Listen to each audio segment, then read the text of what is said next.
Hi guys, I am here at the Bible reading. I hope you guys are having a good day. We are going to be reading Matthew chapter 16 verse 13, reading through chapter 17 verse 9. We'll be reading Psalm 21 and Proverbs chapter 5 verses 1 through 6. So let me get down to Matthew. Okay, in Matthew today we'll be talking about Peter declares that Jesus is the Messiah. Jesus predicts his death and the transfiguration. Okay, so let's begin.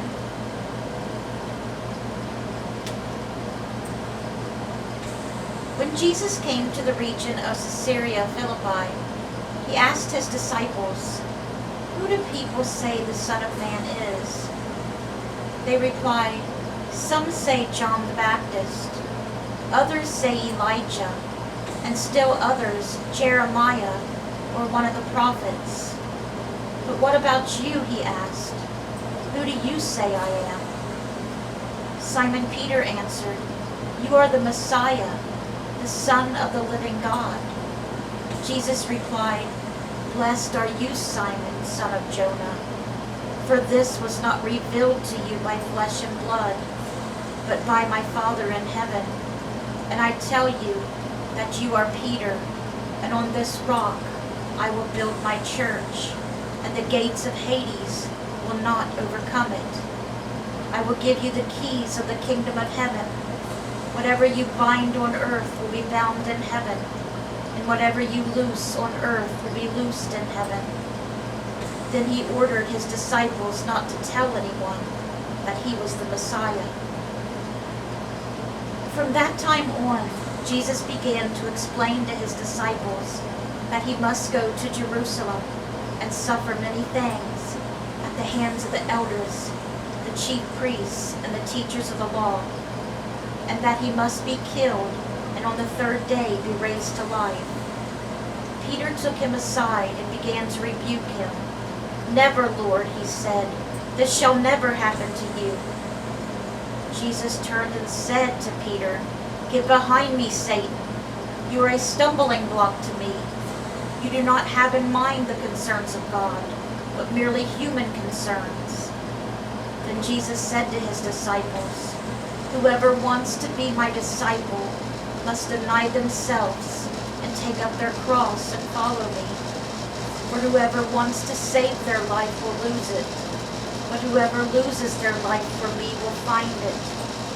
What good will it be for someone to gain the whole world, yet forfeit their soul? Or what can anyone give in exchange for their soul? For the Son of Man is going to come in his Father's glory with his angels, and then he will reward each person according to what they have done. Truly I tell you, some who are standing here will not taste death before they see the Son of Man coming in his kingdom." After 6 days, Jesus took with him Peter, James, and John, the brother of James, and led them up a high mountain by themselves. There he was transfigured before them. His face shone like the sun, and his clothes became as white as the light. Just then there appeared before them Moses and Elijah, talking with Jesus. Peter said to Jesus, "Lord, it is good for us to be here. If you wish, I will put up 3 shelters, one for you, one for Moses, and one for Elijah." While he was still speaking, a bright cloud covered them, and a voice from the cloud said, "This is my Son, whom I love. With him I am well pleased. Listen to him." When the disciples heard this, they fell face down to the ground, terrified. But Jesus came and touched them.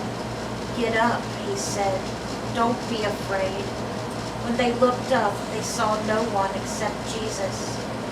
As they were coming down the mountain, Jesus instructed them, "Don't tell anyone what you have seen till the Son of Man has been raised from the dead. And that is where we're stopping with Matthew today.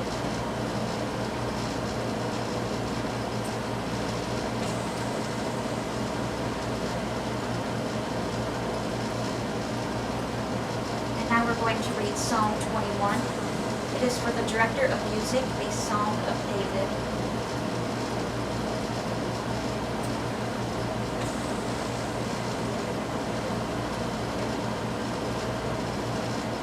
The king rejoices in your strength, Lord. How great is his joy in the victories you give.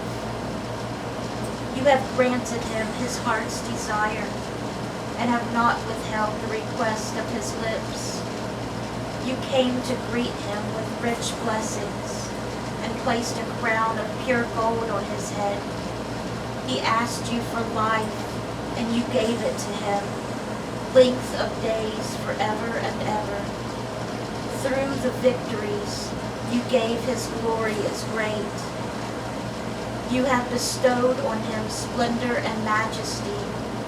Surely you have granted him unending blessings and made him glad with the joy of your presence. For the king trusts in the Lord. Through the unfailing love of the Most High, he will not be shaken.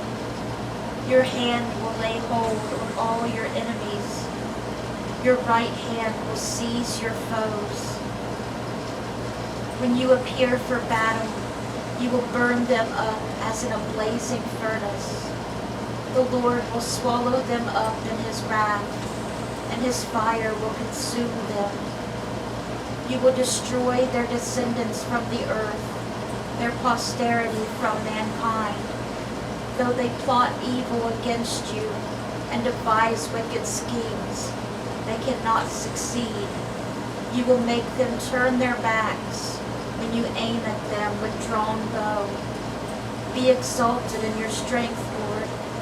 We will sing and praise your might.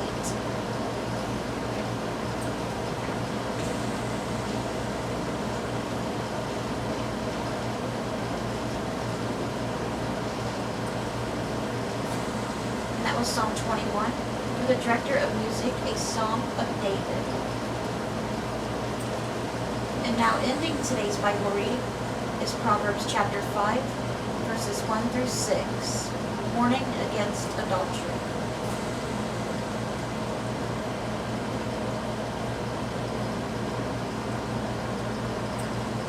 My son, pay attention to my wisdom. Turn your ear to my words of insight, that you may maintain discretion and your lips may preserve knowledge. For the lips of the adulterous woman drip honey, and her speech is smoother than oil. But in the end she is bitter as gall, sharp as a double-edged sword. Her feet go down to death. Her steps lead straight to the grave. She gives no thought to the way of life. Her paths wander aimlessly, but she does not know it. Okay guys, that was our Bible reading for today. I hope it touched your hearts. I hope you guys have a great rest of your day. Please keep Sherman in your prayers. Let's bring those souls to Jesus. And God willing, we'll see you guys again tomorrow with another Bible reading. Bye guys. God bless.